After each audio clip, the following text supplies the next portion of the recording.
Bien, la colección era 21 para el 21, nació hace unos meses dentro de lo que llamamos la estrategia de una república de lectores. La idea era producir una gran colección en términos de títulos y de ejemplares que nos permitiera una distribución masiva a lo largo y ancho del país. Al final optamos por 21 títulos, tras largas discusiones en el Consejo Editorial del Fondo de Cultura,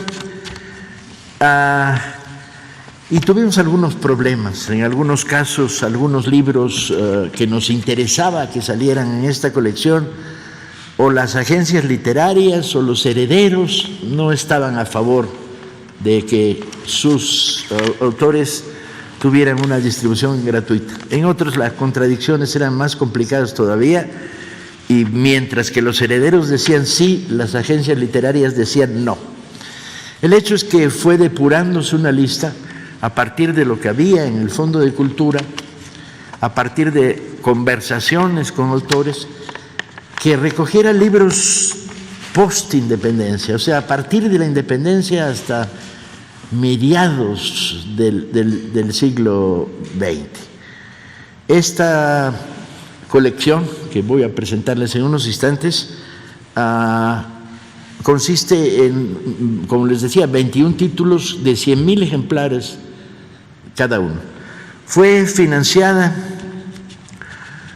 por el Instituto que le devuelva al pueblo lo robado.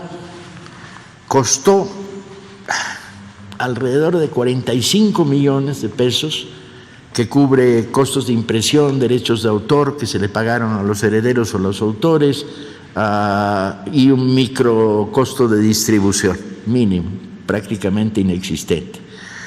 El costo unitario por cada libro se ponía así en los 21 pesos, lo cual, cuando vean los libros, van desde libros de 300 páginas hasta libros de un centenar, pero el costo promedio reunía esto.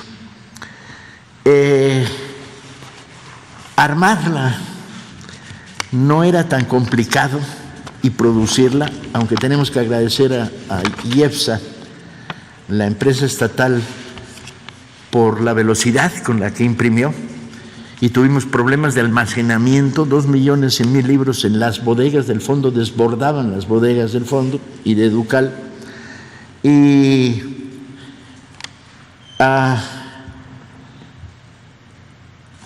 sino armar la distribución.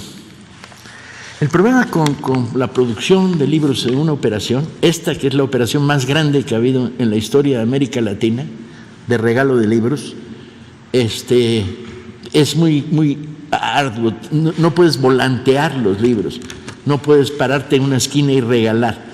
Tienes que encontrar que el libro indicado llegue al lector posible o el lector indicado.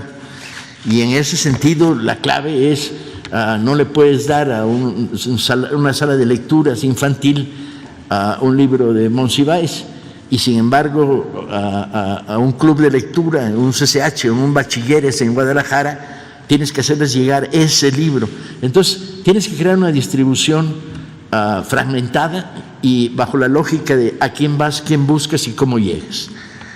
En términos de la distribución, optamos por 65% va a ser distribuida por Presidencia. Ya les contará en su momento Jesús cómo los va a distribuir. Entre ellos los que les tocan a ustedes, le tocaba a él, ¿sí? ¿Me equivoco? No. A mí me tocan los periodistas de cultura y medios de comunicación de cultura. Y armamos esto. ¿Qué privilegiamos? Privilegiamos maestros de secundaria jubilados, los que están volviendo a leer en el ambiente que se ha creado en la República. Privilegiamos jóvenes, becarios, por aquí y por allá. Privilegiamos todas las estructuras de fomento a la lectura regadas, distribuidas por el país. Privilegiamos los planes piloto, donde llegamos formando mediadores de lectura con los librobuses, etcétera.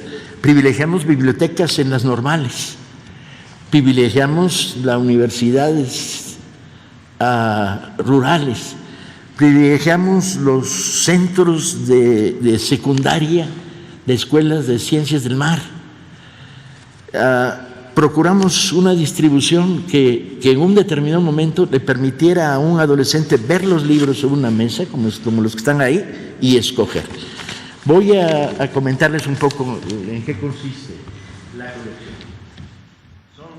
Son 21 libros, a minuto por libro son 21 minutos, voy a tratar de hacerlo en 30 segundos cada uno. La Revolución de Independencia, un libro maravilloso de Luis Villoro. Yo creo el libro más inteligente que se ha escrito sobre la inteligencia de México. La colección es mixta, incluye literatura y ensayos de historia y crónicas. Canek, de Hermilo Abreu, pues ni comentarlo, ¿no? Es uno de los libros que más impacto ha causado entre poblaciones campesinas, curiosamente, según hemos podido comprobarlo. Muerte en el bosque, una antología de cuentos de Amparo Dávila. Balón Canaán, de Rosario Castellanos, que es la crónica más desgarrada del mundo de la mujer en esos territorios de la periferia de nuestro país. El libro rojo de la Independencia, de Riva Palacio y Paino, donde cuentan los asesinatos de las figuras claves de la independencia, Hidalgo, Morelos, hasta Guerrero. Un libro maravilloso, La breve historia de la guerra contra los Estados Unidos en el 46-47, de José C. Valadez. Tomochic, de Heriberto Frías. Hay algunos de los que nos sentimos particularmente orgullosos, y espero que se me note cuando digo que me siento particularmente orgulloso. Tiene La noche de un árbol, de Guadalupe Dueñez, otro de narraciones breves, muy sólidas. Una antología de la poesía mexicana del siglo XIX, voluminosa, para poner en contacto a lectores jóvenes con la pléyade de poetas mexicanos del XIX y que pueda escoger qué seguir leyendo. Un libro de Elena Garro que estaba fuera de la circulación, y Matarazzo no llamó, de intriga, no diría policíaca, pero sí de intriga. Hay un libro maravilloso de Carballido, La verdadera historia de Chucho el Roto, bandido generoso por demás, Tiempo de ladrones, que está escrito como obra teatral, pero que se lee como pequeña novela. El río subterráneo, de Inés Arredondo, Los de abajo, de Mariano Azuela. El libro vacío, de Josefina Vicens, un homenaje que le debíamos hacía muchísimo tiempo a Josefina Vicens y a la gran calidad literaria de sus textos. Un libro muy raro que encontramos y que nos pareció muy importante, que es de Elías Amador, un historiador zacatecano del siglo XIX, que recoge los apodos de la infantería de la independencia: el tamalero, el lonchero, el roñas, esos héroes anónimos que tenían apodos y por ello se les conoce, pero que al leerlo te da una idea muy, muy, muy exacta de que la independencia fue un fenómeno de guerra popular de abajo hacia arriba, de guerra campesina y popular. El laberinto de la soledad, obviamente, de Octavio Paz.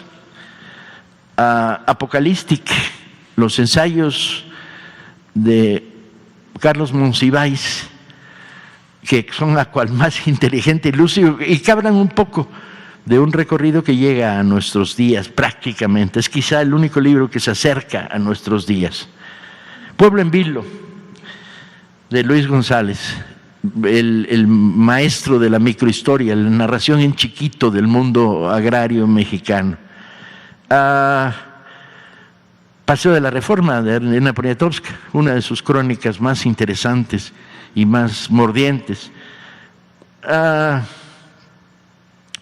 Una antología maravillosa de Guillermo Prieto. Este es mi favorito, lo tengo que confesar, que se llama Crónicas de amor, de historia y de guerra, del mejor cronista que ha tenido la historia de este país, y fueron seleccionadas con mucho cuidado porque van a todas las esquinas, desde historias sobre la independencia, sobre la guerra contra el imperio, hasta la descripción en una crónica de cómo es un elevador, para contarles a sus paisanos cómo es esa caja que sube con poleas, ¿no? Y por último, debería estar, era obligado, el libro más censurado, La historia de México, La sombra del caudillo, de Martín Luis Guzmán. Bueno, esa es la colección.